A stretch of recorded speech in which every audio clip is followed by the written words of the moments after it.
The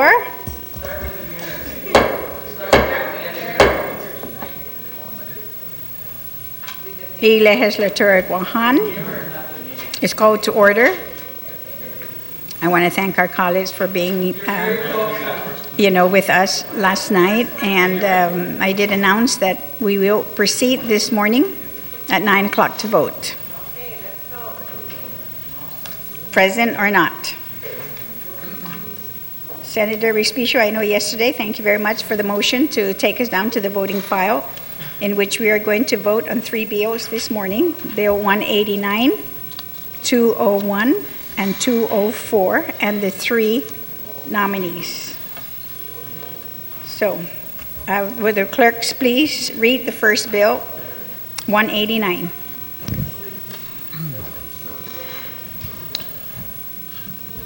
Bill number 189-33 COR, as substituted by the Committee on Health, Economic Development, Homeland Security, and Senior Citizens, and amended on the floor.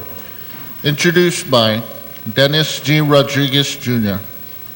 An act to adopt the proposed GMHA fee schedules submitted to the Legislature en Guam, document 33GL-15-0944, Guam Memorial Hospital Authority, proposed hospital rate adjustment to reflect current year Medicare reimbursement as amended, and the addition of 14 new fees and services as provided pursuant to Section 80109 of Chapter 80, Division 4 of Title 10, Guam Code Annotated. Roll call. Senator Tom Atta. No. Senator Tom Atta, nay. Senator Tony Atta. Yes. Senator Tony Atta, aye. Senator Uggan. Yes. Senator Uggan, aye. Senator Blas. Yes. Senator Blas, aye.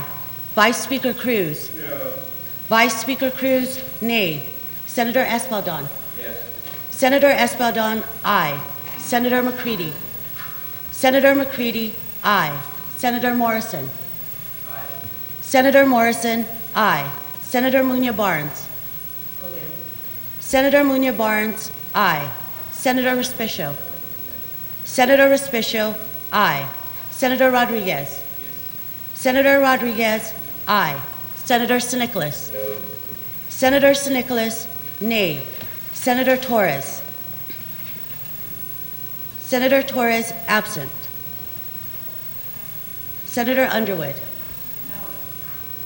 Senator Underwood, nay. Speaker Wampat. Again. Speaker Wampat, aye.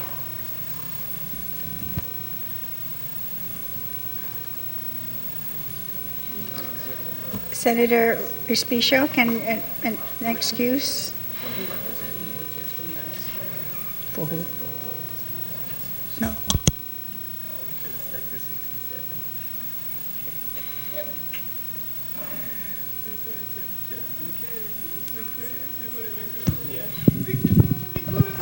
Thank you, Madam Speaker. I move to excuse Senator Torres. On the motion, from voting without this any night. objections, so ordered. Thank you, Senator.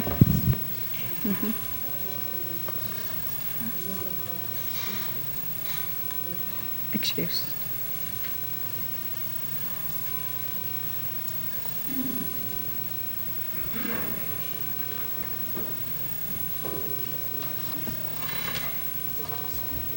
Bill number 189-33 received 10 yea votes, 4 nays, and 1 excused. Bill number 189-33 is duly passed by this body. Bill number 201-33.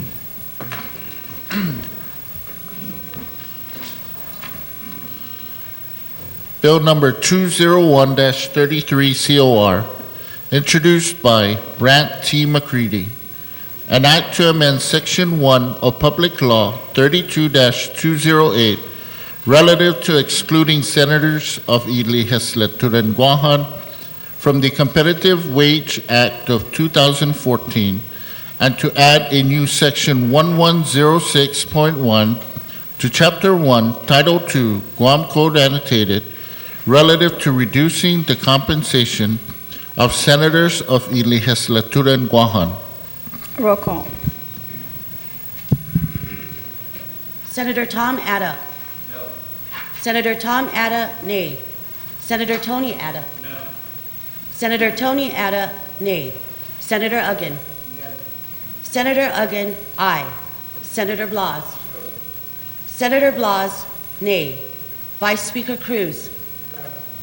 Vice Speaker Cruz, pass. Senator Espaldon. Yes. Senator Espaldon, aye. Senator McCready. Yes. Senator McCready, aye. Senator Morrison. Senator Morrison, nay. Senator Muñoz-Barnes. Senator Muñoz-Barnes, pass. Senator Respicio. Senator Respicio, aye.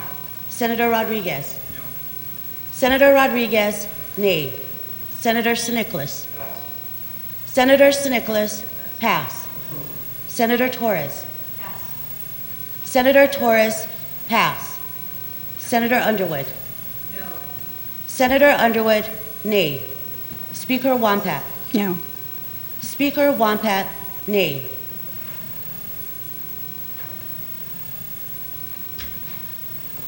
Vice Speaker Cruz. Aye. Vice Speaker Cruz, aye. Senator Muñoz-Barnes. Senator Muñoz-Barnes, pass. Senator Snickles. Yes. Senator Snickles, aye. Senator Torres. Senator Torres, pass.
Senator Muñoz-Barnes.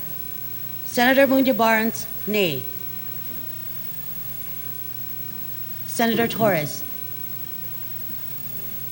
Senator Torres, nay.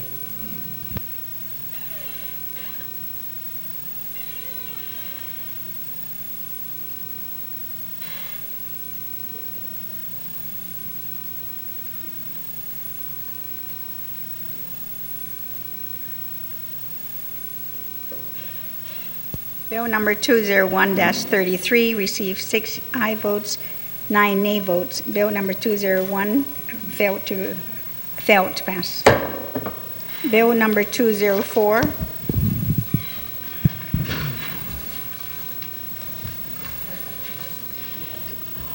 Bill number 204-33 COR, introduced by Michael F.Q. Siniclas, Judith T. Wampat, EDD, N.B. Underwood, Ph.D., B.J.F. Cruz, T. Seata, An act to add a new section 1106A to Chapter 1 of Title 2 Guam Code Annotated, and to amend section 40109A of Chapter 40 of Title 5 Guam Code Annotated relative to affecting the compensation of elected and appointed officials.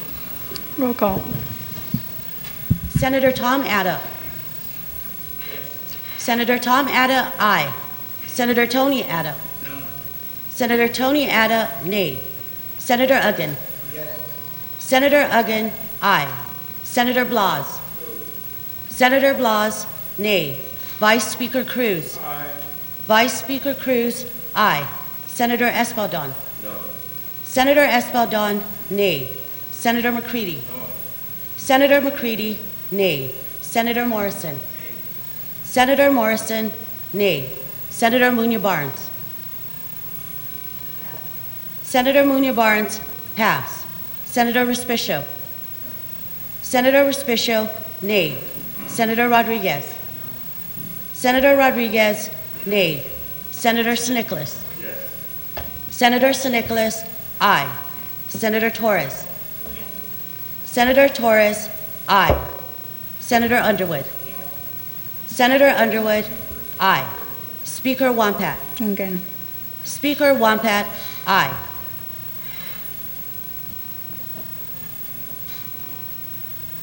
Senator Munya Barnes. Senator Munya Barnes, nay.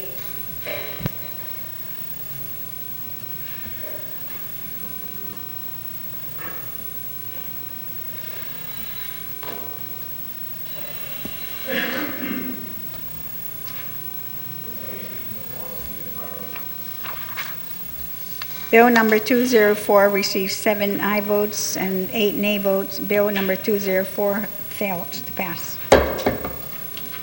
On the nomination of Ms. Annabelle M. Danso to serve as a member of the Guam Housing and Urban Renewal Authority Board, please raise your hand. Ms. Annabelle M. Danso received unanimous support. She is duly confirmed by this body. On the nomination of Ms. Marie P. De La Rosa to also serve on the GURA Board, all in favor, please raise your hand. Ms. Marie P. De La Rosa received unanimous support and she is duly confirmed by this body. On the nomination of Joseph M. Leon Guerrero to also serve as a board member of the Guam Housing and Urban Renewal Authority Board, please raise your hand in favor. Mr. Joseph M. Leon Guerrero received unanimous support and is duly confirmed by this body. Senator Respicio, you're recognized. Thank you, Madam Speaker.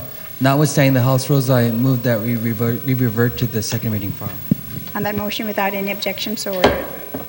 So we're back to the second reading file, and I have Senator Munya Barnes on Bill number 75-33.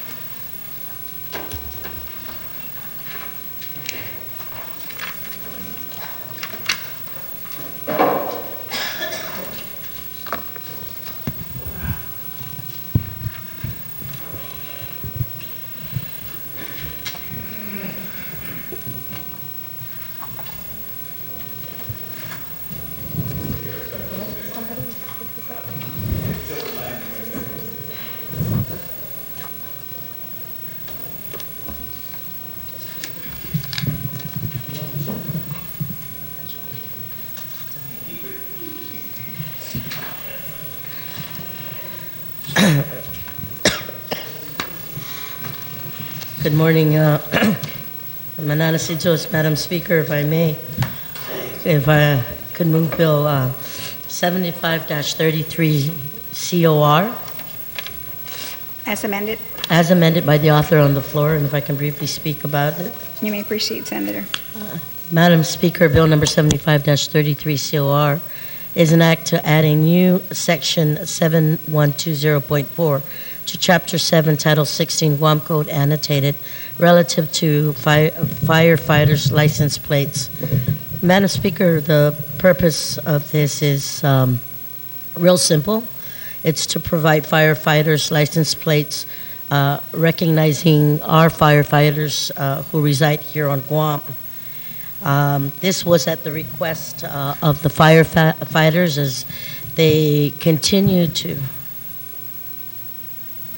as they continue to support the efforts of all the firefighters, not just here in Guam and around the nation, and to recognize them in the brotherhood of who they are as firefighters and what they do for the community. This was one program that has been very successful everywhere else in the nation, and it was at their request, coming together with all the firefighters here on Guam to support this program and initiate this program here on Guam. So I'd ask Madam Speaker, it's real simple. It's just to acknowledge them having a specialized license plate showing them as firefighters. This will not be free. They will work with the Department of Revenue and Taxation to design and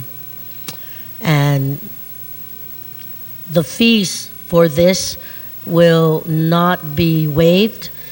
Each firefighter has up to 2 vehicles that they can register their license plates as firefighters, and the design will be working with the firefighters closely with revenue and taxation. So again, there's no special fee waiver or anything. They will pay for the registration fees for these license plates, and again, they will work closely with the Department of Revenue and Taxation, and again, supporting all the firefighters here on Guam, and there is a large number. I don't know what the actual number is, but this includes all the firefighters around the island, and also Anderson and Navy's firefighters, and they all supported the efforts. So I'd like to ask my colleagues to please support this bill, and if I may at this time, I know that you and I were talking about this. I'd like to ask you to be co-sponsor.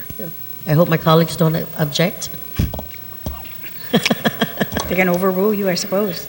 On that motion, then, to add myself to as co-sponsor. No objections, so ordered. Does anyone like to speak on the motion?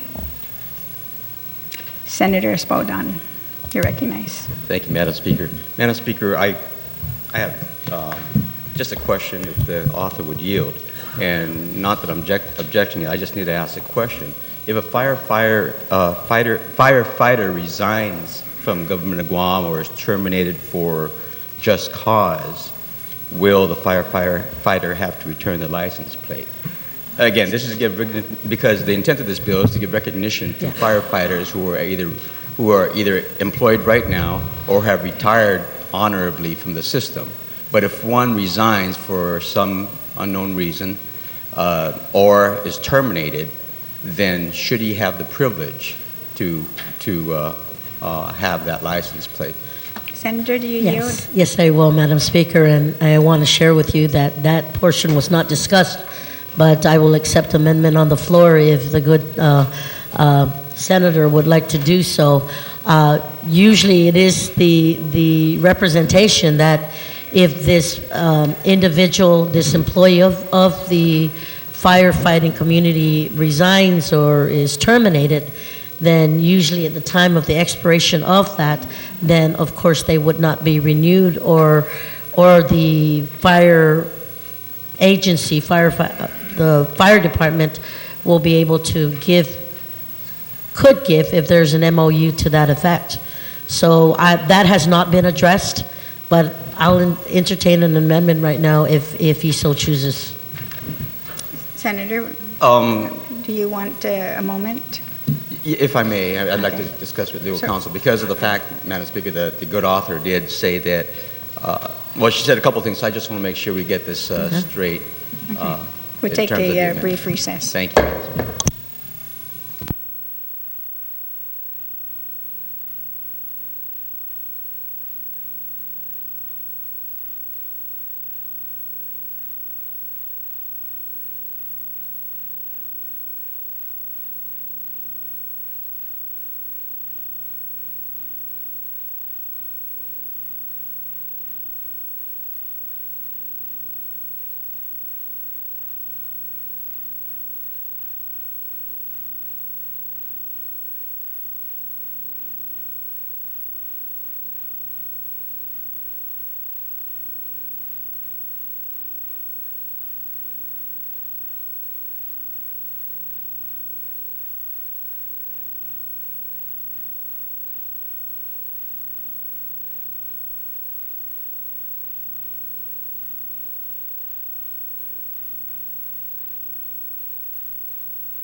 The legislature is back in session. Senator Spaldon, you yes. have an amendment. Thank you, Madam Speaker. And it's going to be a very simple amendment. It would be on page 1, line 11, and it would be under definition.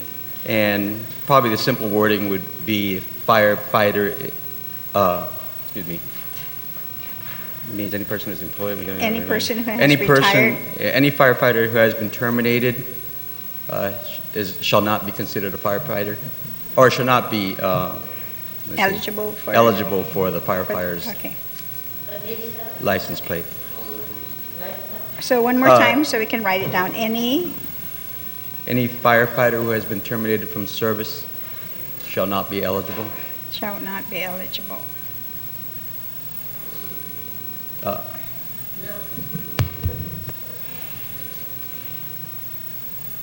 For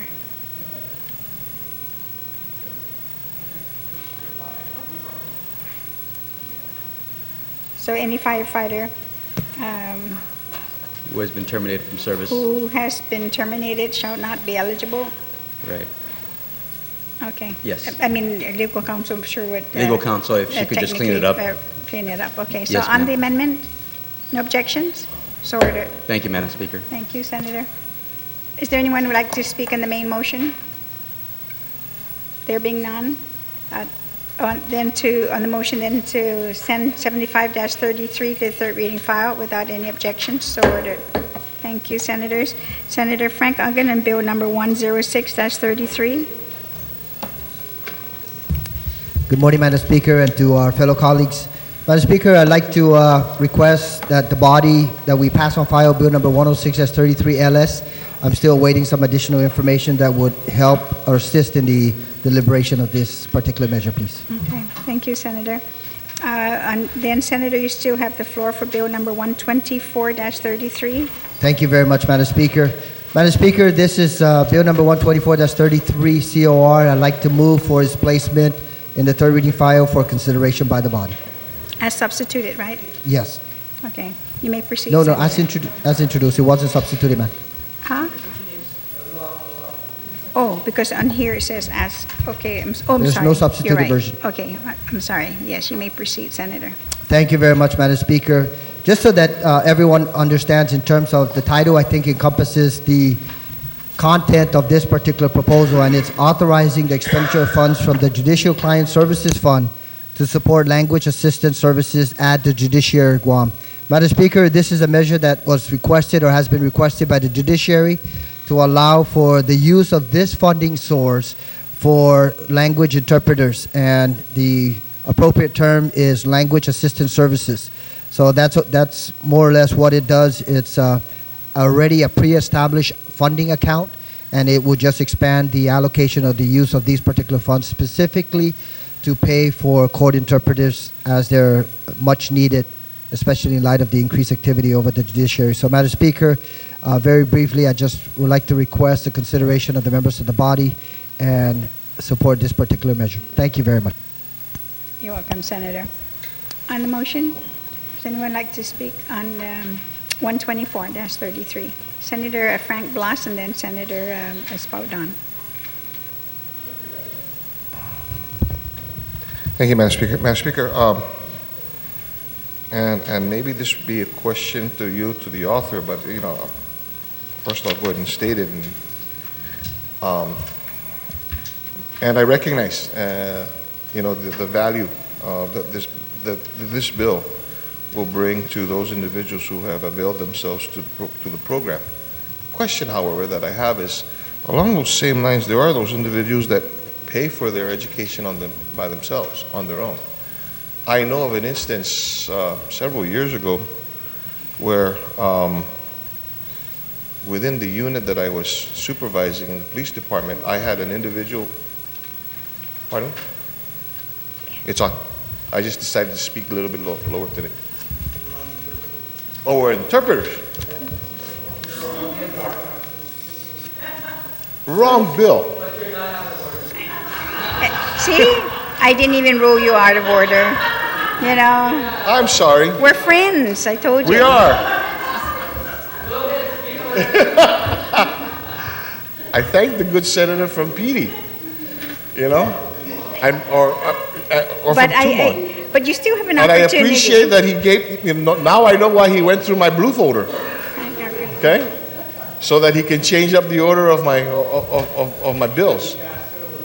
But I will still give you an opportunity, though, to speak in favor of this bill.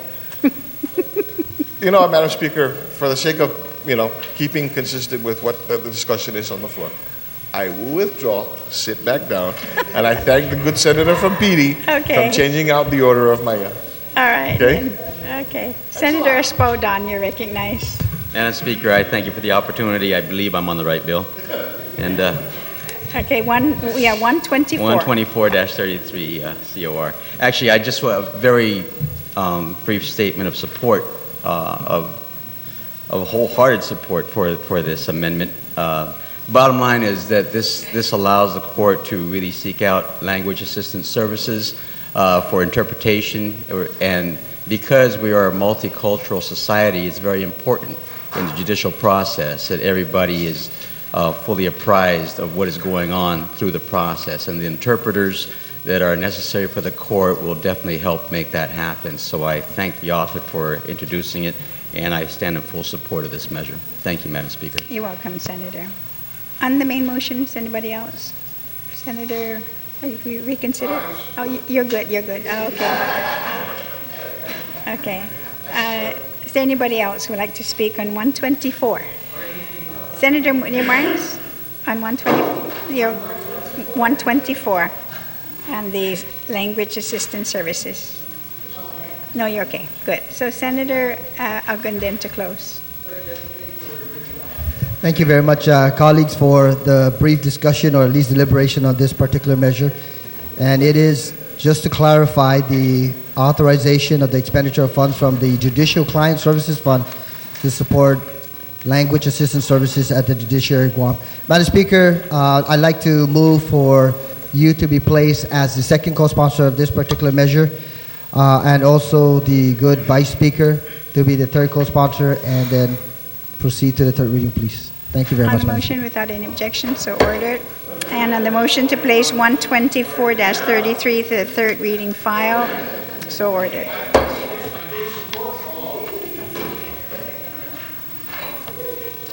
Senator Rodriguez, you're recognized on bill number 133.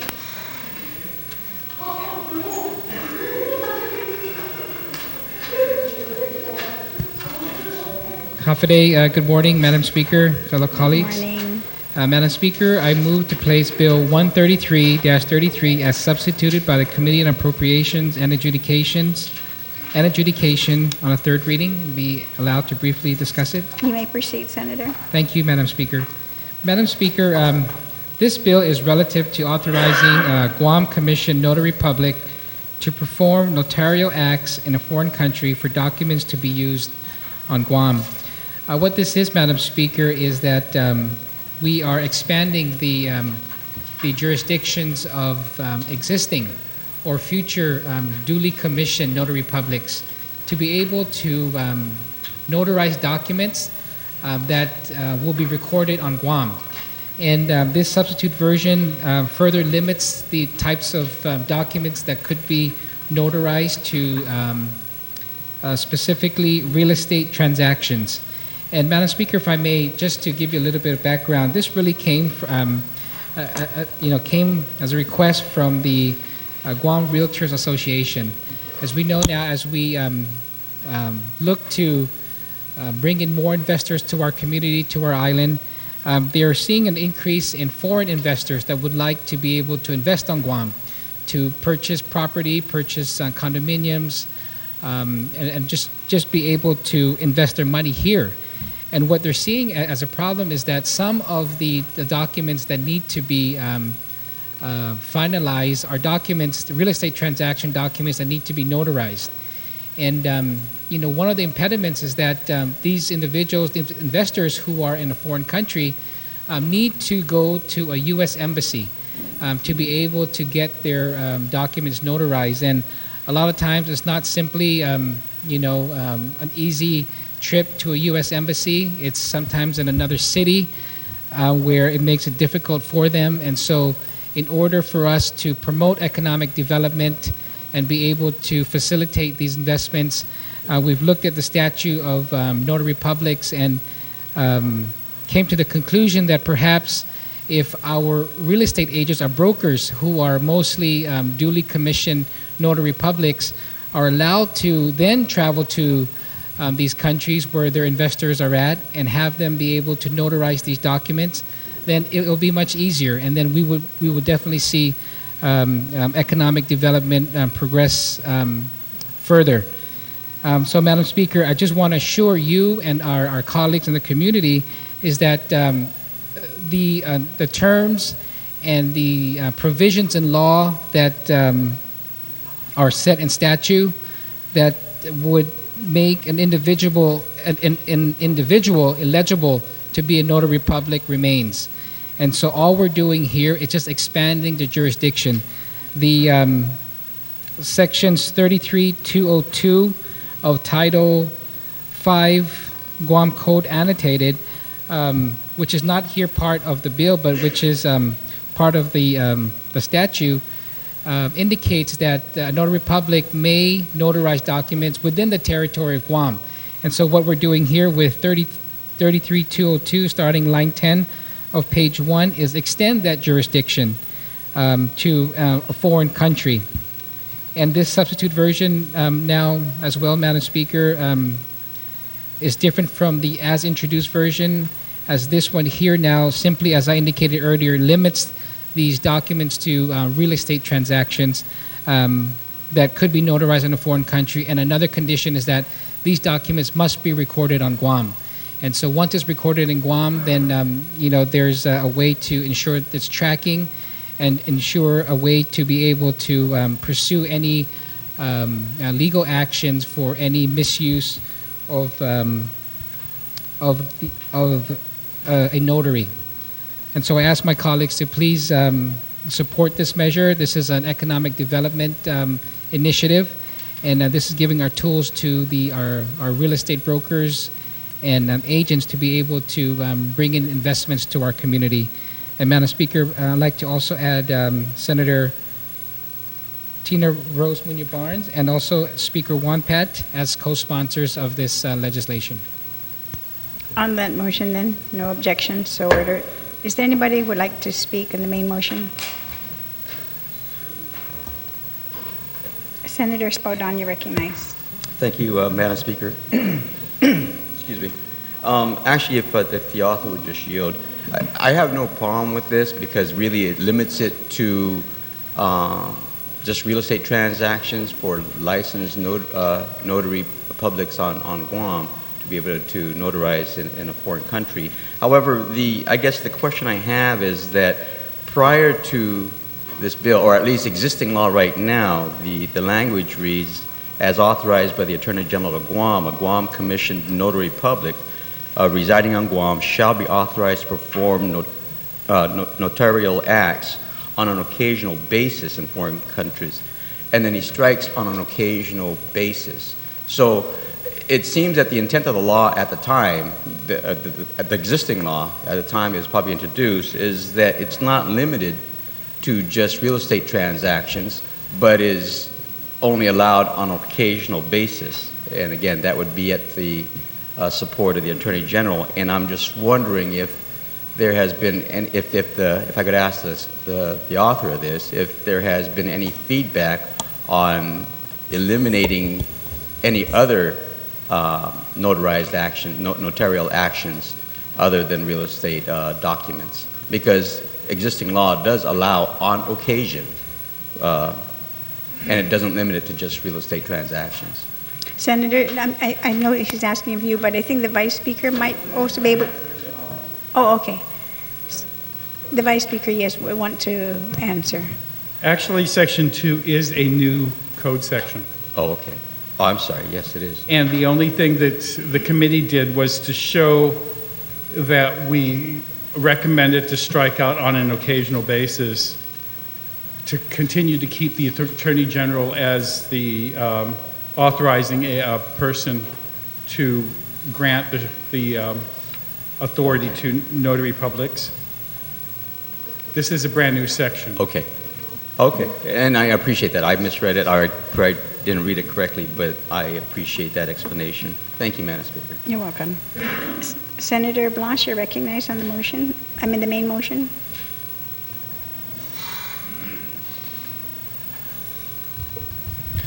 Thank you, Madam Speaker. And I'm on the right bill now. And I appreciate the discourse, previous discourse, on this addition, this new section, and the additions that was put on by the committee. The concern that I have here is actually outside of the scope of this, is quite honestly, is while we're going to allow and permit this to occur, how do we get past the requirements of doing business in a foreign country? Because obviously this can be considered basically a service and a transaction. And,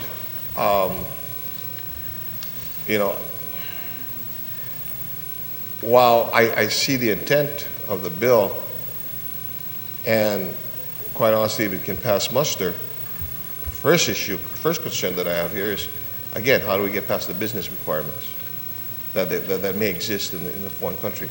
Secondly, is how do we get past the enforcement issues that could occur? Because while the service is being performed there's a purpose and there's a reason why the notary is necessary. Along with those, there are consequences for not providing the right information, providing false information. And how do we protect ourselves in this instance where it is proven down the road that it was actually fraud and the information was not accurate? So I think that those are questions that need to be. Thirdly, is this going to open to reciprocity? If we permit this and we allow this to occur, is there going to be reciprocity let's say that's done in the Philippines? Is there going to be reciprocity of a notary from the Philippines who's going to be able to do business on Guam? And it goes towards, again, the business transactions. So I bring this as again, possibly outside the scope of this, but things that we have to actually consider, because I just don't want this to be read that, now you're authorized to do this, and by the way, don't worry about registering as a business back where you're supposed to, if you're supposed to, because we'll cover you. Can we go that far? So do you want anyone to attempt to respond? Madam Speaker, maybe that should, if the author does have, information with regards to this. So Senator, do you yield? Yes, ma'am, Madam Speaker. Okay, there was 3 questions. Can I just ask him to do the first one again? I think the first one was how do we get past the business requirements here in Guam? That's the first one. The second No, I'm sorry. The business requirements that may be required in the foreign country, in the foreign country or the place okay. that. Okay, So I'll answer that first. I'll try my best to answer it the best I could. In terms of how do we deal with the business perspective, I guess in a foreign country, this could be considered all part of the transaction of the sale on the real estate broker or the agent actually making that sale to that foreign investor. And so I don't know what the requirements may be in a foreign country, but because none of those documents that are being notarized are for that country, they're all for the purpose of being recorded on Guam. I don't, I can't answer what it would be, what the implications may be in that foreign country. So that's the first one. The second one is the enforcement, I think. The enforcement. And so this was brought up during the public hearing. And so now that we are requiring that these documents need to be recorded on Guam, then that's where Of course, if you file or record a falsified document, then the laws of Guam would prevail, and that you would be able to enforce it just like you do with any other document that would be notarized here and recorded here, and come up with the same situation that it may be falsified. In terms of the oversight of the notary public, it's the same course as a notary being able to notarize here on Guam. You are commissioned by the Attorney General, and you have to live within the law and whatever rules and regulations are in place. So you're still that same notary. All this is saying is that your jurisdiction now is expanded to outside the territory of Guam. And the third question? Reciprocity. Because again, we are not, of course, these documents that our Guam notaries are notarizing in a foreign country will not be used in their country. We have no right to tell that country, well, you have to accept this because we've notarized it here. So I don't believe that even entertaining that would be an issue. Vice Speaker, did you want to attempt to respond to any of the questions, or? Madam Speaker, thank you very much. I was just going to vote no on the bill, but I think it's imperative upon me to speak. The good senator has raised some very good questions. The issue of how can we have somebody go over? Those are some of the concerns. Because in order to get over to China, you're going to have to fill out in the immigration, are you going to be doing any business here? The way that this is supposed to work, at least the way that it was explained in the committee, was a Guam notary was going to be flown to China, was going to be flown to Hong Kong, or flown to the Philippines, and there would meet with the other side of a real estate transaction and would notarize the documents and bring them back to Guam. The only problem that I have is with passing this legislation, are we causing or placing in jeopardy a notary going to one of those foreign countries and falsifying the affidavit that they've signed as to whether or not they're coming in to do any business? Are they there may get a tourist visa to go to China, but they're going to be doing business in China or in Hong Kong or Taipei. That's a completely different visa. We may say that the business is only on Guam, but that's the problem with this legislation. I just did not want to be accused of holding up the economy. That's why I released it. But the questions are now being asked, and I have to speak up and say there are some issues. We can't send Jimmy or Senator Espaldon or I, to do a case in Hong Kong or in China or even in another state that we're not licensed to.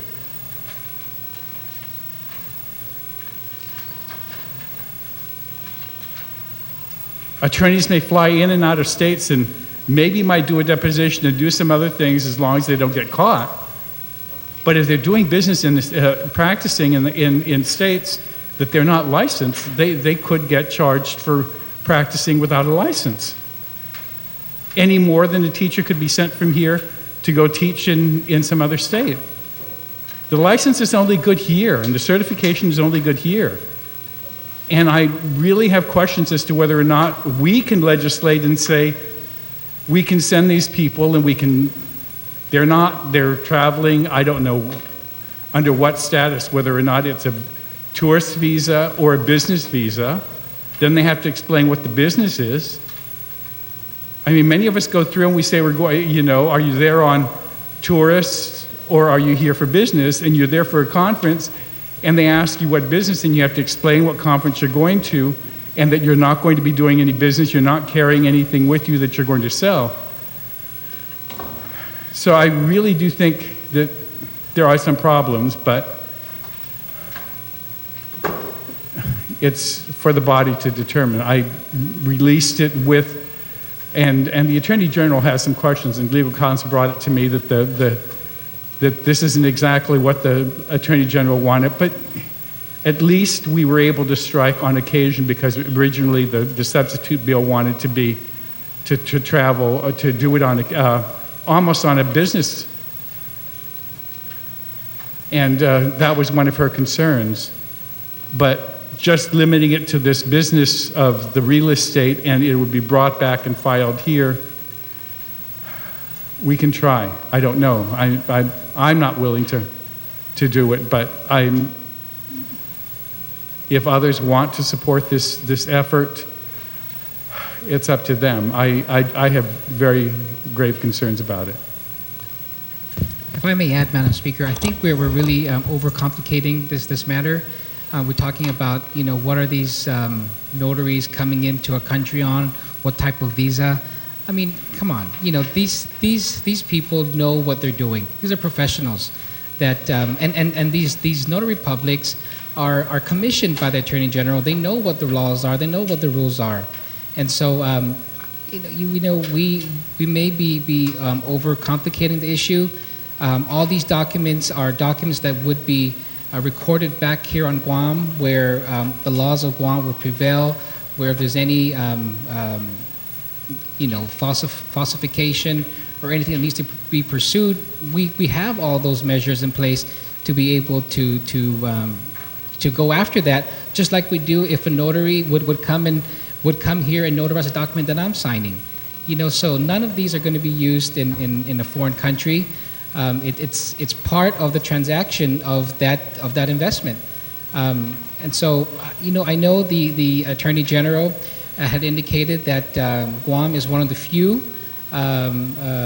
in the nation that is moving towards this. And she should realize that this is probably the way, this is the trend moving forward. She's being very cautious about that. She talked about other states looking at a video, doing notaries via video, via Skype. That's definitely not what we're doing here. That's not what we're trying to do here. But that's the, we're in the 21st century, Madam Speaker, and so that's really what is happening. I believe the safeguards are in place here to ensure that, the protection of our community is here. All these documents need to be recorded here.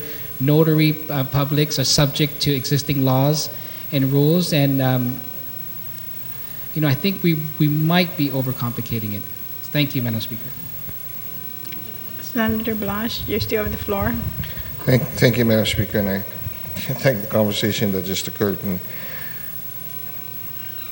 I think that the concerns that were brought up by the good senator from PT are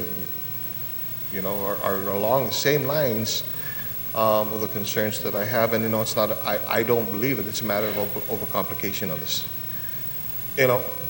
We have a notary, and the notary is for a specific purpose. The reason is to make sure that the signature that's going to be on a document, that there is you can attest to it, and that the measures that we have here on Guam is, if you notarize a document here, or if you notarize a document in California where we have extradition proceedings, okay, there's some protections.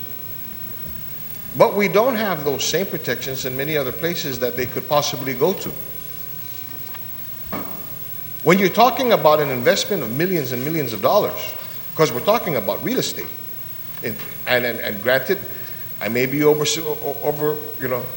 overreaching in this, but the possibility now exists that this transaction could result in millions and millions of dollars.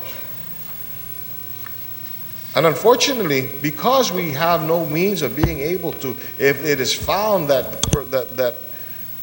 the individual actually was not truthful, our recourse is nothing. We can't do anything about it because they're in a place where we can't go get them. They're in a place that we can't go prosecute them. And guess what? Because they signed it over there and signed it over here, according to, it's not in violation of Guam law. It's going to affect the transaction. But because it didn't happen here, we have no enforcement authority. So when I talk about reciprocity, I'm not only talking about providing the same service, and allowing an individual from a foreign country from doing this.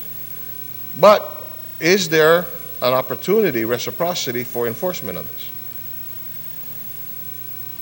And I think that's where I understand the Attorney General's caution in this, and recognizing, yes, that as we move forward and because of technological advances, this could possibly, and because of opening, or free trade agreements and not, this could be a possibility down the road. I just caution about it being here today.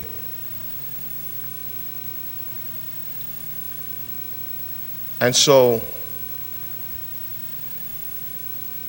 there's where I lay my concerns on. And I can see where this can make business better. It can move business along, but at what expense? And what recourse and what remedy will an individual have who's going to be affected by it?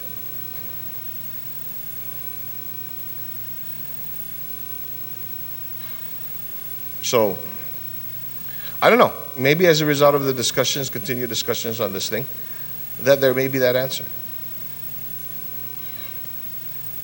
But right now, I've got some very serious reservations on this. Thank you, Madam Chair. You're welcome, Senator. On the motion, Senator Torres.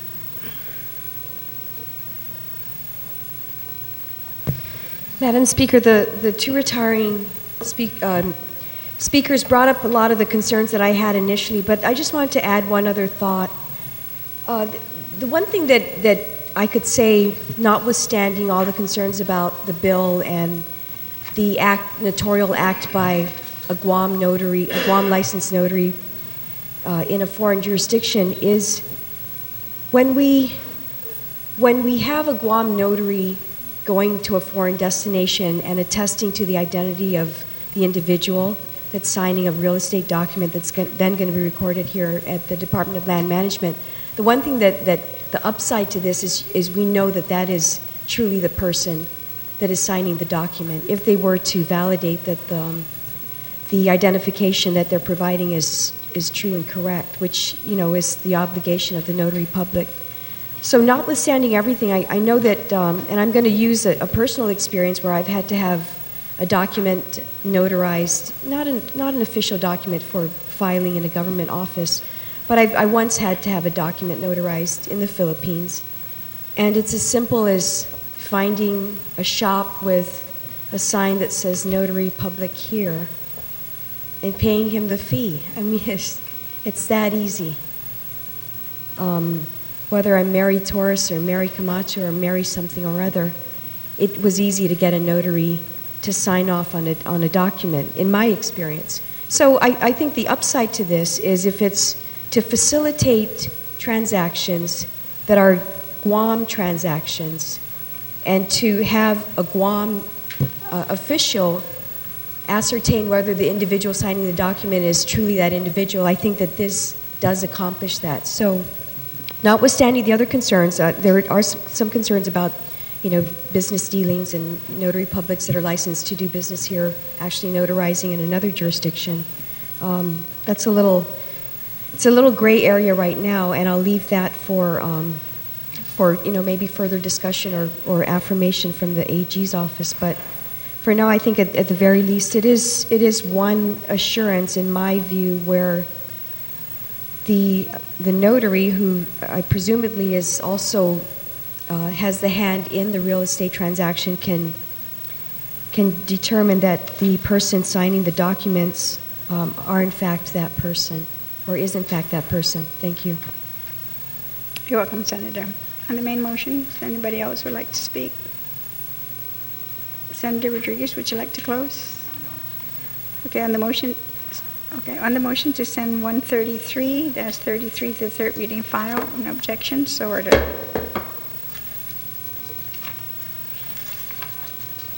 Senator Rodriguez on bill number 143-33. Okay, 147, Senator Tamada.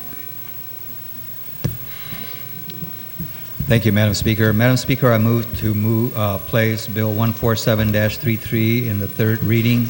That is as amended, Senator? Oh, I'm sorry. As amended by the author. Okay, so you may proceed. Thank you. Madam Speaker, safety on our highways is certainly very important to our community. And for a long time now, the Division of Motor Carrier Safety under the Department of Revenue and Taxation has been performing some of the safety inspections out on the highways and as with regards to motor vehicle carriers or commercial vehicles that operate on our highways. And under that particular division, they basically would set up over here in East Agana and pull over these commercial vehicles to inspect, make sure that the drivers are properly licensed, the vehicles are properly registered, making sure that the vehicle, the cargo that's being carried is properly secured and all that. So what Bill 147 does is it takes it one step further and now adds on the regulations related to highway safety with respect to the weight of the vehicles that operate on our highways. Many studies have shown that damage to our highways from overweight vehicles, first of all, our roads are designed and constructed to carry up to a maximum tonnage of about 80,000 pounds.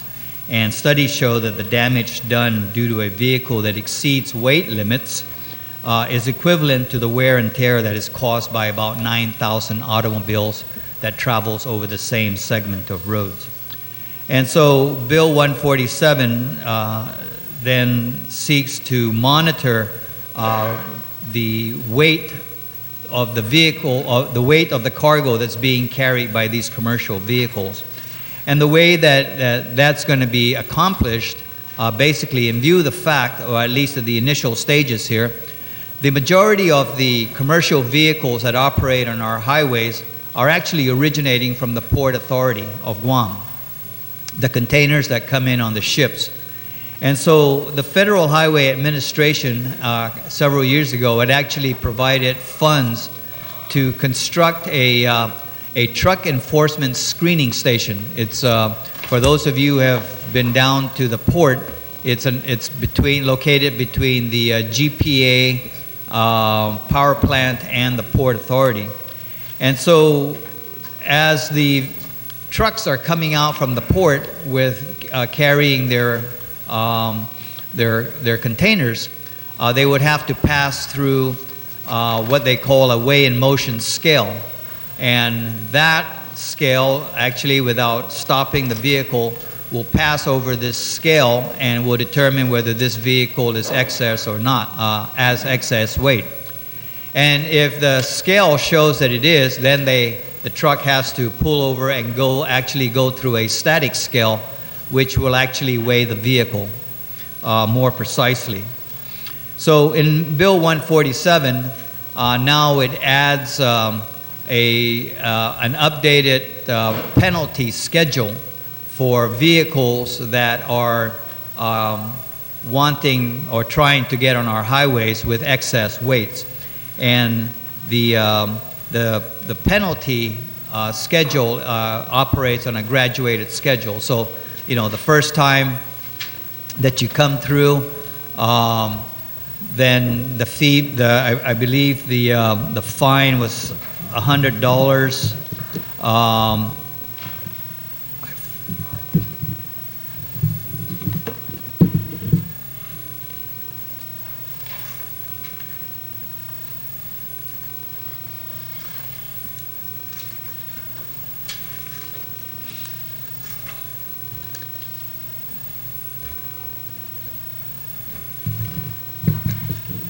Well, I can't find it right now, but we do have a penalty schedule in here, On which page 15, first violation, 100.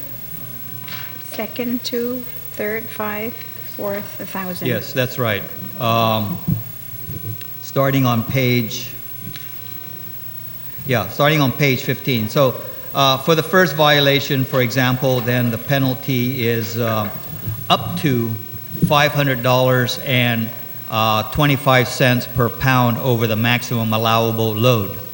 And then if you come through and within a 6-month period, you're again found to be that your load is in excess of the allowable limits, then the fine goes up to $750 and at 50 cents per pound over the maximum allowable weight. And so through economic disincentives, then that is basically how Bill 147 proposes to regulate the weight that is being carried by these commercial vehicles.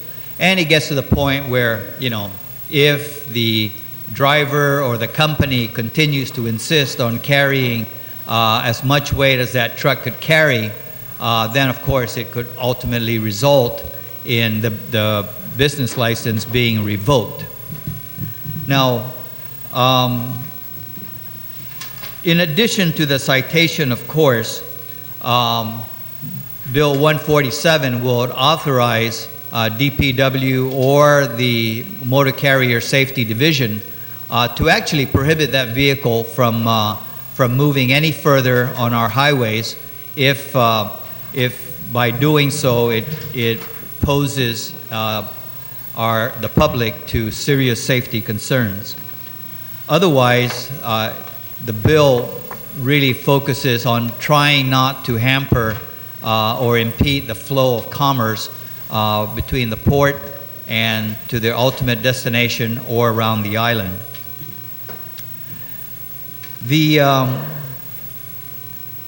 Now, for the disposition of the penalties that are generated, right now the Motor Carrier Safety Division, whenever they assess penalties, those penalties get deposited in the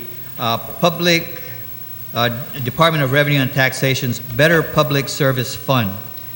If the violation is found down at the truck enforcement screening station, then the penalties that are generated through that inspection process will be deposited into a fund called the Truck Enforcement Screening Station Fund. And those funds would be used basically to maintain and to operate the truck enforcement screening station. Now, the regulatory functions and parameters that Bill 147 proposes will be applicable to all vehicles, including the military vehicles that operate. And after the many work sessions that we've had with the Chamber of Commerce and their Transportation Committee, we've sat down and ironed out concerns that they had. We also had a work session with the military, with the Joint Region, and they brought up their concerns. And their only concern was if it appears, if an inspector out there feels that, hey, that truck looks like it's not safe, is to allow that vehicle, especially if it's carrying sensitive munitions, to get to its destination. Because to pull it over out here in the middle of, Agana may pose more security risks and safety concerns. And so the military is actually receptive to the fact that they will coordinate with DPW or with Rev and Tax when they are going to be making movements of trucks. And they can either wait for them up at Naval Magazine, for example, and as they pass through, they can give a visual inspection and determine whether, hey, that truck needs to be looked at closer and catch them there, or allow them to go to their destination, which will most likely be Anderson Air Force Base if they were carrying munitions, and catch them there to then make those necessary inspections and assessments. And that's really the only thing that the military asks for. Is, but, let's not stop a truckload of bombs here in East Agana and cause a further security concerns. Other than that, Madam Speaker, I think all the stakeholders, I've had numerous opportunities to sit down with the committee in work sessions to iron out their concerns. We've had, I believe, 4 different work meetings. The public hearing on this particular bill was announced actually 3 times. Unfortunately, at the public hearing itself, and I can only assume that all concerns had been addressed. The only one that showed up at the public hearing was Department of Public Works to be able to explain and respond to any questions related to the bill. Otherwise, we really haven't had any concerns raised. We did get a request from the Contractors Association if we could hold another public hearing, because I guess we had the companies that that produce cement. For some reason they said they did not get a notice. Well, we have our records to show who we did send it to, and we did send on all 3 occasions that we had public hearing notices to the particular company that was actually had some concerns. I did speak with the president of the Contractors Association last week as soon as I received his message, and I asked him if there's any specific concerns, please identify it now and let's talk about it and see what we need to do to mitigate those concerns, and we can make the amendments here on the floor. Subsequent to that, the committee did not receive any further communications or concerns. So I would ask my colleagues to please favorably consider Bill 147. This bill has actually been in the works for well over 24 months, going back and forth, making adjustments. Thank you. You're welcome, Senator. On the motion, Senator Frank Blas, you're recognized. Thank you, Madam Speaker. And Madam Speaker, I applaud the author for this piece of legislation, and I know how much time he's put in this. And as is evident by the size of the bill, it was pretty voluminous, but also, it looked like there was a lot of work that went into this. However, there are a couple questions that I had, and maybe the author could yield to the questions, because I noticed that in a number of different cases here,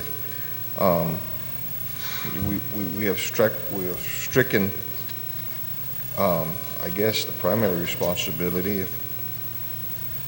If I'm mistaken, then I will stand corrected. That the primary responsibility here is taken from Department of Motor Vehicles, the inspectors there, and provided to the Department of Public Works. Question that I have here is, and maybe this is to strengthen the bill, is one, would it require for us then to recognizing what the statutory mandates are of the Department of Public Works? This obviously appears like this is a new function that they're going to be taking on. Does that need to be reflected in their mandate? Secondly, the enforcement powers that they're going to be given. Is there going to need to be by legislation or by some other means, a means so that they can be recognized that they have that authority to enforce the provisions in this law? I say this, Madam Speaker, because, as you have a police officer and a Department of Motor Vehicle inspector that can assist in this thing, they already have implicit powers. They already have the powers to be able to do this. Does this now I don't see the enabling legislation here that says they have the power to do this. And maybe this is something that we need, because I agree. I mean, with vehicular activity travel, increasing on our roads and with the amount of vehicles and the anticipation of, the type of vehicles and the vehicles that are going to be going through, I just want to make sure that, the first time that they go out there, all we need is somebody says, prove to me that you have the authority to be able to enforce this. And then it could be all for naught.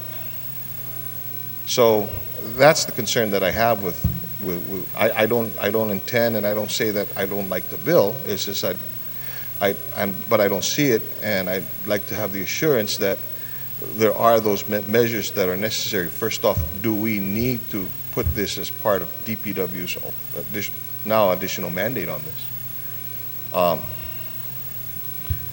Do they have the resources to be able to do this at this point in time? What's it going to take from there? And do they have the authority? Or is this going to imply that there's an authority and then we're going to go with that, which I'm not comfortable with? So maybe that's a question that I can ask the author, if he could yield to these concerns that I have and bring this to light if he has those, because maybe I'm not seeing it to help satisfy my concerns with this. Thank you. Thank you very much, Senator Ponce. Mr. Chairman, do you yield? Yes, Mr. Speaker. So, Mr. Speaker, on page 10, section 5109,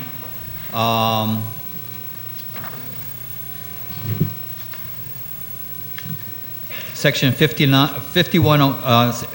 5 of the bill, starting on page 9, section 5109 of chapter 5, title 16 is amended as follows. And the way that particular section is amended, the title of that section is Authority to Stop, Inspect, and Weigh Vehicles.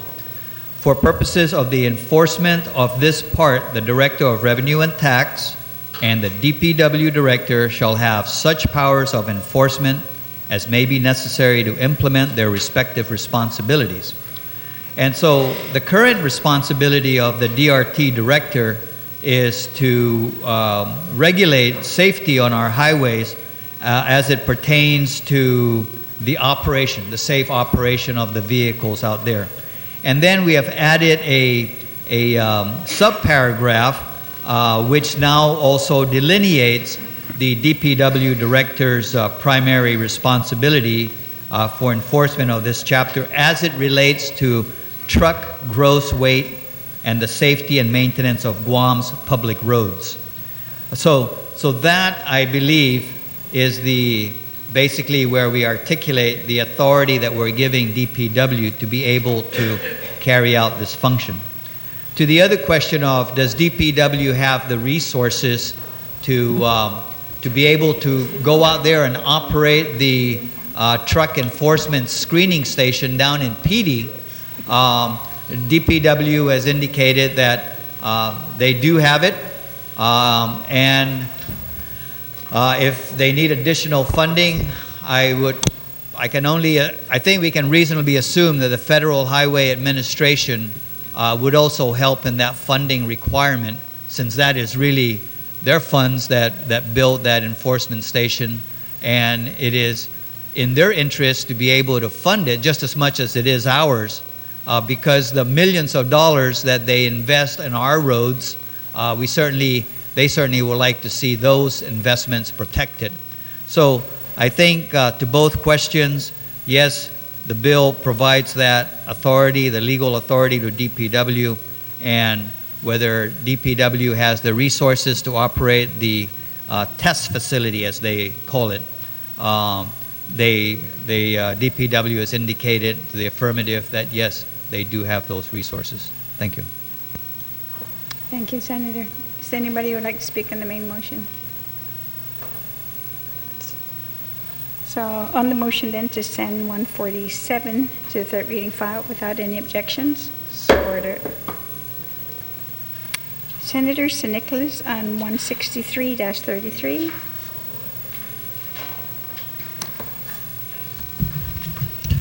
Thank you, Madam Speaker. I'd like to make a motion to place Bill number 163-33 as amended by the committee in the third reading file and have an opportunity to speak on the measure. You may proceed, Senator. Thank you, Madam Speaker.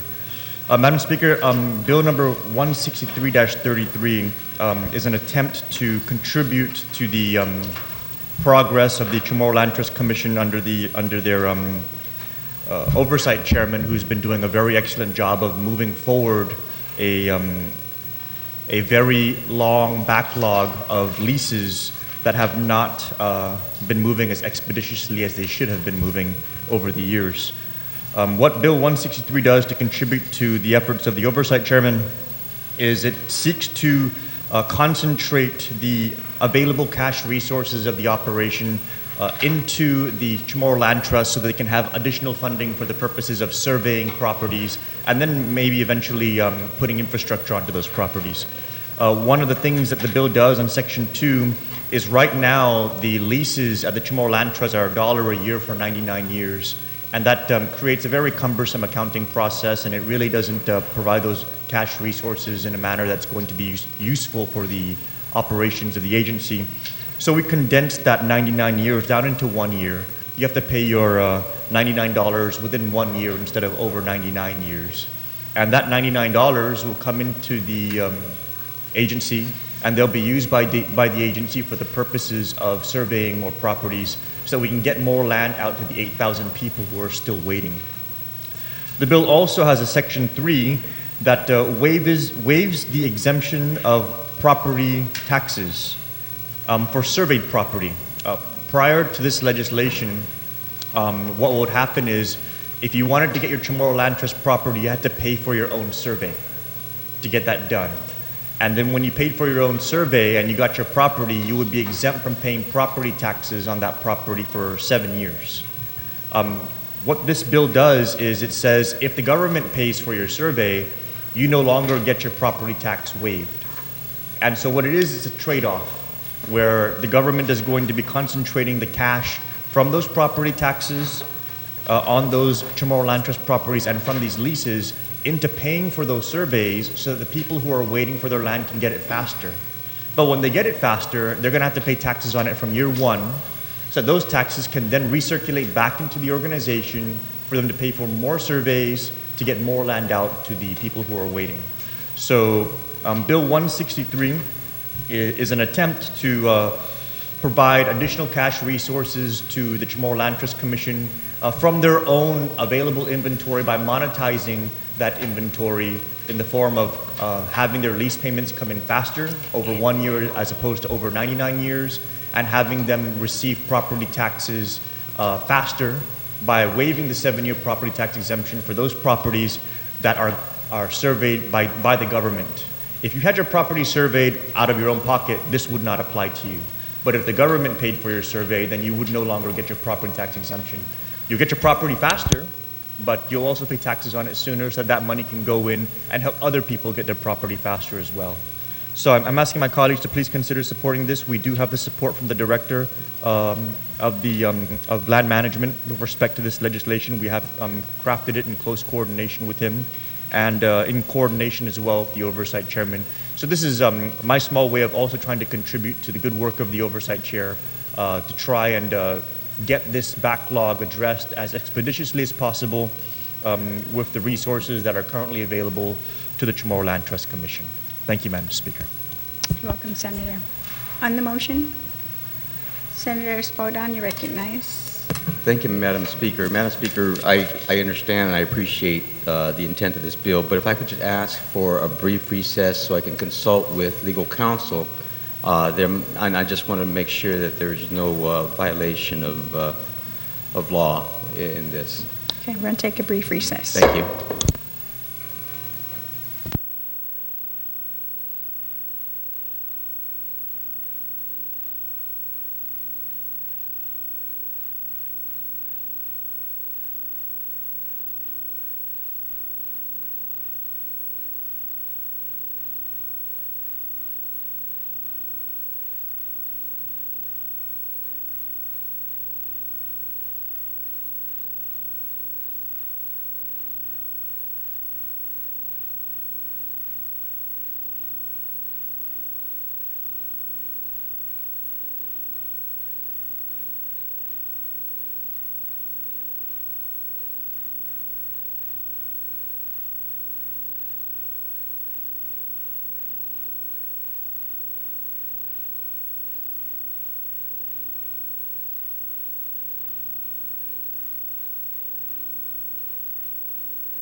The legislature is back in session. Senator Spalding, you still have the floor. Yes, thank you, Madam Speaker. Again, I support the intent of this bill, and in fact, I support this bill. However, there may be a problem with a small phrase on page 2, line number 16.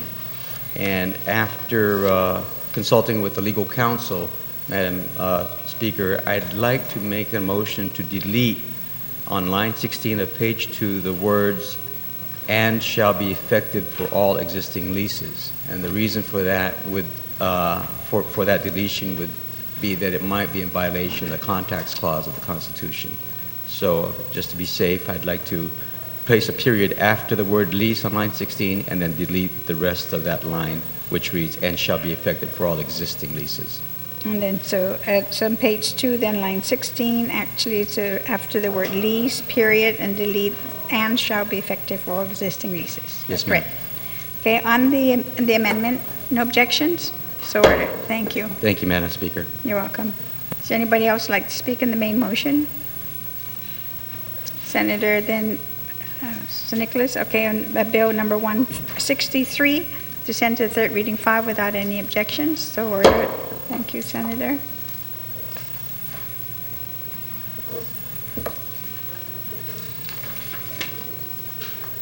Senator Morrison on 188.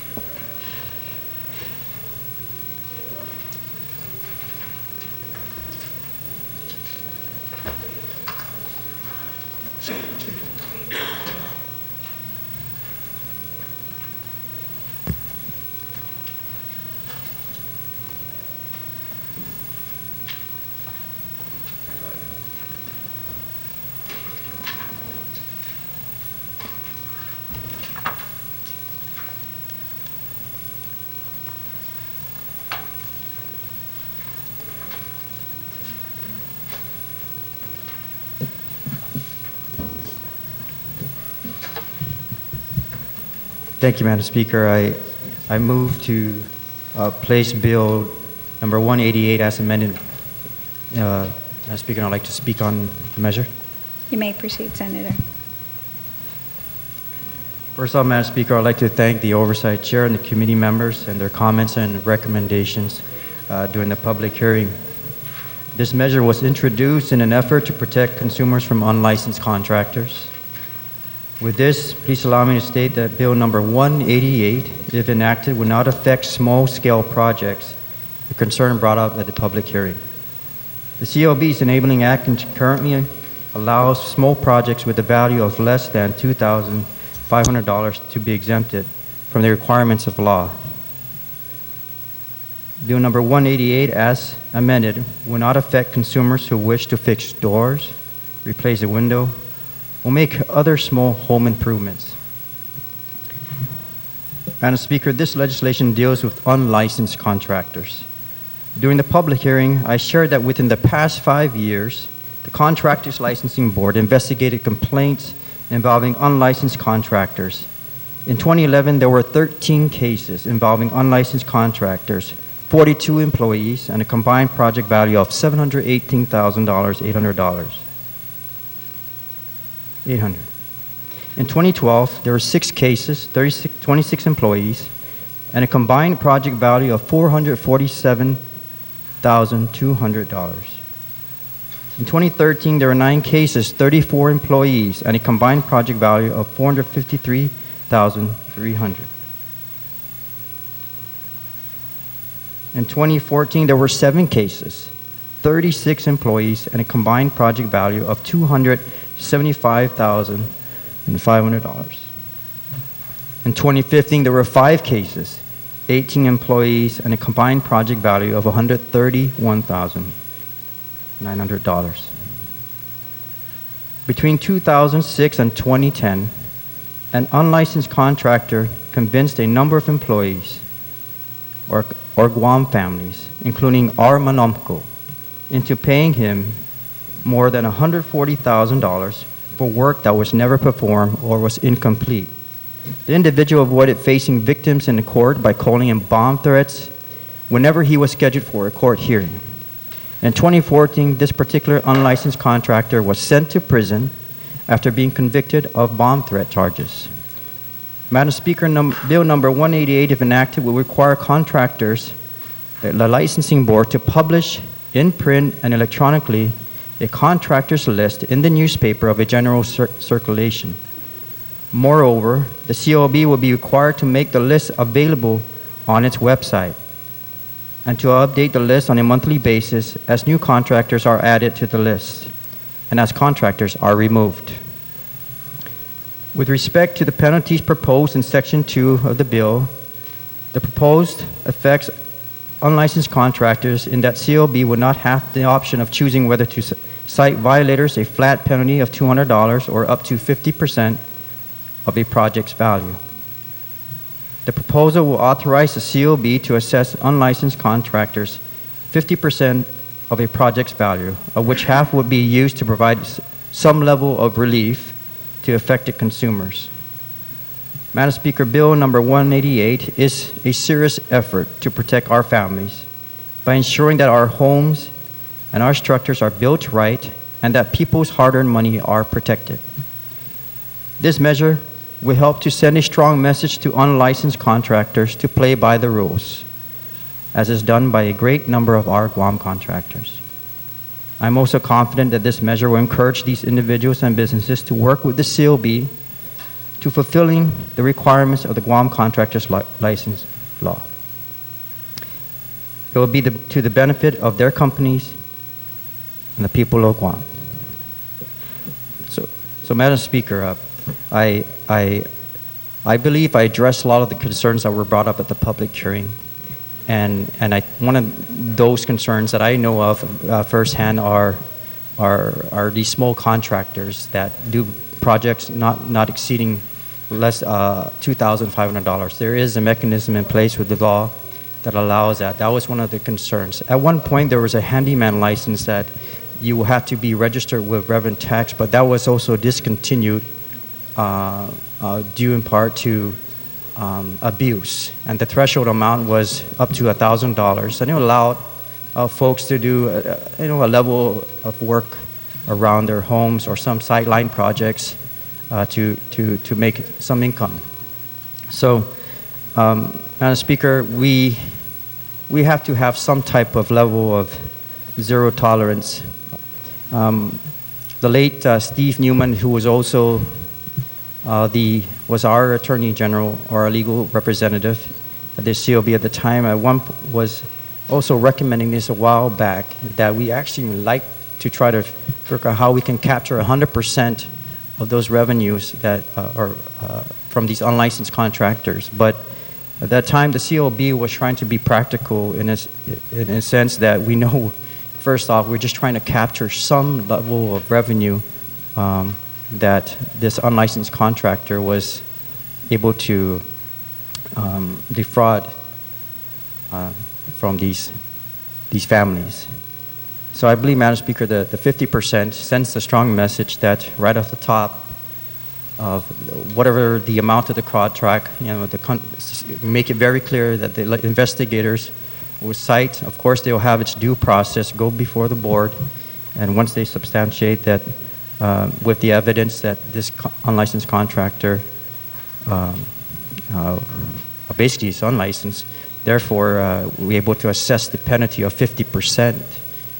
And what also, Madam Speaker, that we myself experienced while serving at the COB was that these folks, these families, our Manumco come in and they do a good job of filing the complaint. However, at the end, they're left with an empty bag. Investigators do their job. They go out, do their site inspection. They find a reasonable cause. They issue a citation. It goes through its due process. Board makes a decision, issues an order for them to pay the penalty fine. Right now, as in statute, it's up to $2,500. Or $200, I believe, up to $10,000. But, Madam Speaker, that citation or that penalty goes of course, into the COB fund. Therefore, the treasurer of Guam, there's no mechanism in place to at least find some relief to these victims. So a portion of the 50% will, there'll be a 50% also being used from the amount that is captured to provide some level of relief. It won't be the entire amount for the project, but at least there's some level of relief. And then they can, and of course, these cases are forward to the Attorney General's office for further action if they wish to take further action against these contractors. So, Madam Speaker, that's the whole premise behind this measure.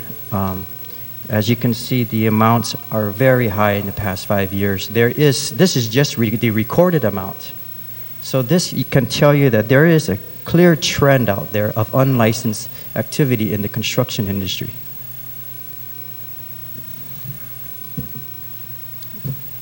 $2.1 million.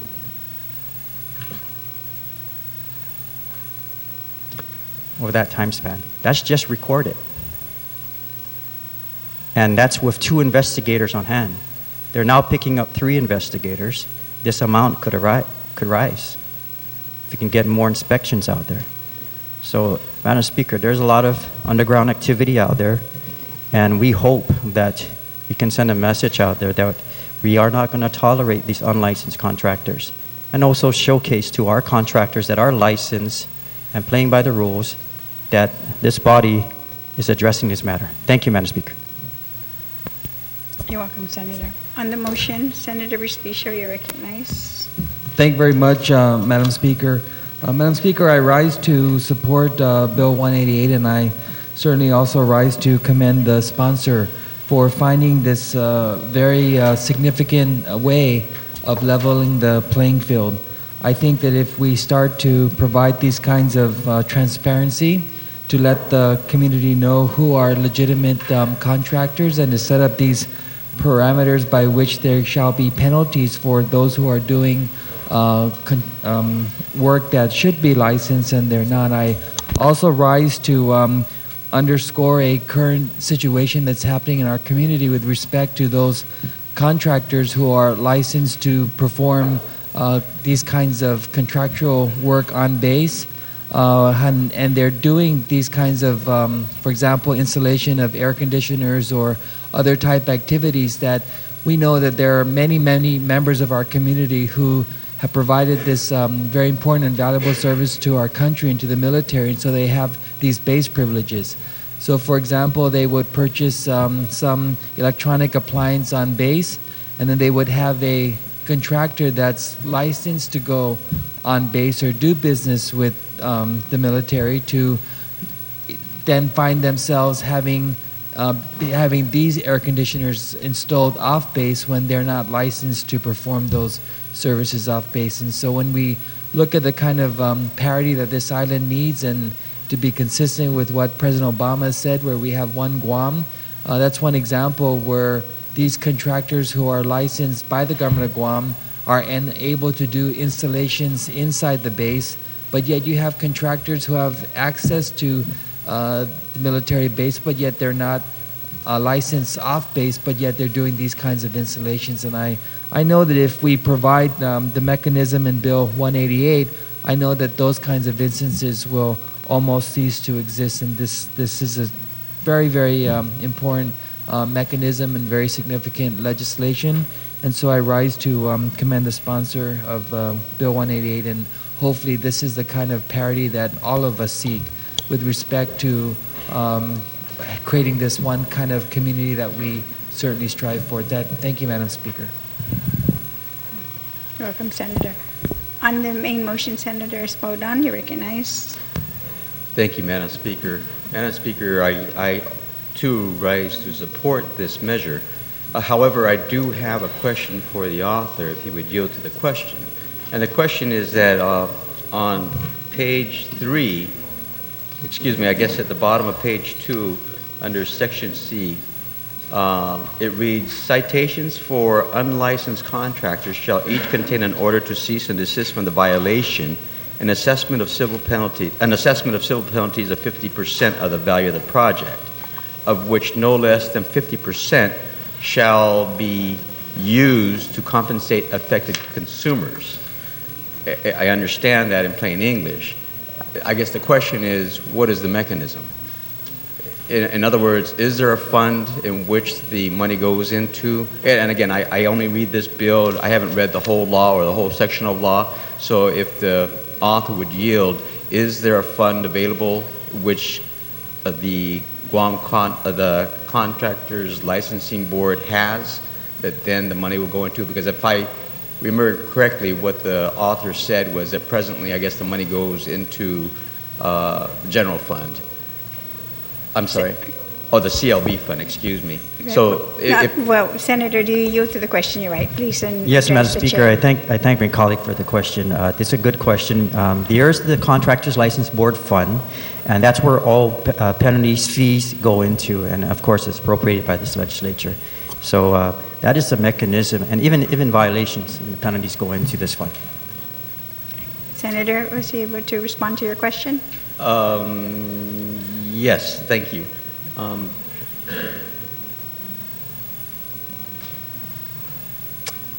That was the main question. Thank you, Madam Speaker. You're welcome. On the motion, main motion, is there anyone who would like to speak on Bill 188?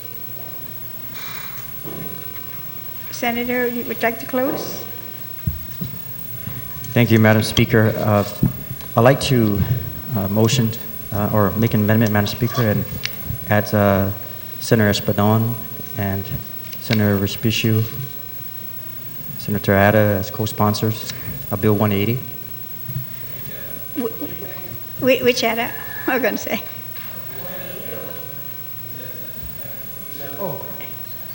The Chairman Tom Ada. Okay, Tom. Okay. So Espadon, Respicio, and Tom Ada. That motion, no objection, so ordered.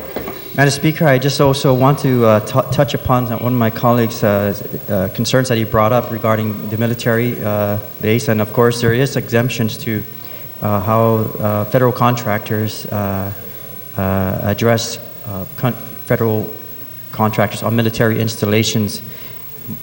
And I'm very, very aware of that, Madam Speaker, and we have been addressing that with the Admiral at this time. I believe I don't want to say there's perhaps a kind of a misinterpretation of the intention behind those exemptions, because, Madam Speaker, there is a jurisdiction issue, and I understand it clearly, and for contractors that are now going outside the gate, just one thing to sell the item, the product, as they do sell, as things evolve, they're now selling air cons and other types of products that contractors will have to install at a residence. And we're clearly seeing that activity as brought up in the public hearing as well, that some of these contractors are seeing that this is not a playing field right now, that these guys are now first selling an item at a very low cost, because when you buy things on base, they're a lot cheaper. And therefore now they have their own technicians, their own contractors that are now installing this with once they go outside the gate, and I have made it very clear to the Admiral that they do need a contractor's license. So we're awaiting that response, and we'll see exactly how they entertain that. But I believe we will have to possibly clear up maybe some of these statutes that maybe they're looking at, because they're looking at it as these technicians are U.S. government employees, therefore they can perform this work. But, Madam Speaker, I believe the intention of the law was also not to compete unfairly outside of base either. So I hope the Admiral will respond favorably and ensure that these contractors are performing these types of work will go through the contractor's license requirements. Thank you, Madam Speaker. You're welcome, Senators. On the motion to send 188 to third reading file without any objections, so ordered. Bill number 196, Senator Tom Ada, you're recognized. It's going to take longer. You want to hold until this afternoon? Okay. I've gone through the entire list. The rest are currently right now until later. So we're going to recess until 1 this afternoon.